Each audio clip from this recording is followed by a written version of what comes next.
Current பாதிப்பு இருக்கு, சாலை பாதிப்பு நல்லா இருக்கு. அதெல்லாம் ஐஸ் ஒரு 2-3 நாள் ஆகும். ஏன்னா மழை கொஞ்சம் வடியணும்.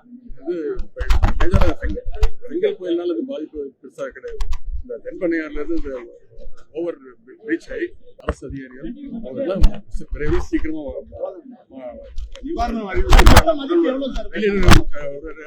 இன்னைக்கு சாயங்காலம் இங்க வர முதலமைச்சர் அறிவிச்சிருவாரு. இல்லைன்னா ஜூம் கால் மூலமா எல்லா அமைச்சர்களுடையும் பாதிக்கப்பட்ட அனைத்து மாவட்ட அமைச்சரையும் முதலமைச்சர் பேசியிருக்காங்க. முதலமைச்சர் முடிவு பண்ணி அறிவிப்பாரு. கரண்ட் பாதிப்பு இருக்கு, சாலை பாதிப்பு நல்லா இருக்கு. அதெல்லாம் ஐஸ் ஒரு 2-3 நாள் ஆகும். ஏன்னா மழை கொஞ்சம் வடியணும். இது மேஜராக செங்கல் புயல்னால இது பாதிப்பு பெருசாக கிடையாது.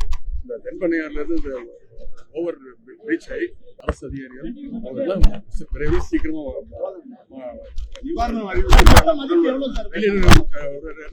இன்னைக்கு சாயங்காலம் இங்க வர முதலமைச்சர் அறிவிச்சிருவாரு. இல்லைன்னா ஜூம் கால் மூலமா எல்லா அமைச்சர்களுடையும் பாதிக்கப்பட்ட அனைத்து மாவட்ட அமைச்சரையும் முதலமைச்சர் பேசியிருக்காங்க.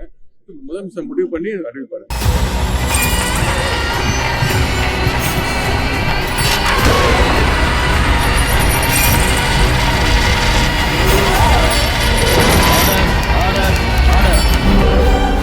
குற்றங்களின் மறுபரிமாணம் நிகழ்தகவு நமது நியூஸ் தமிழ் தொலைக்காட்சியில் விரைவில்.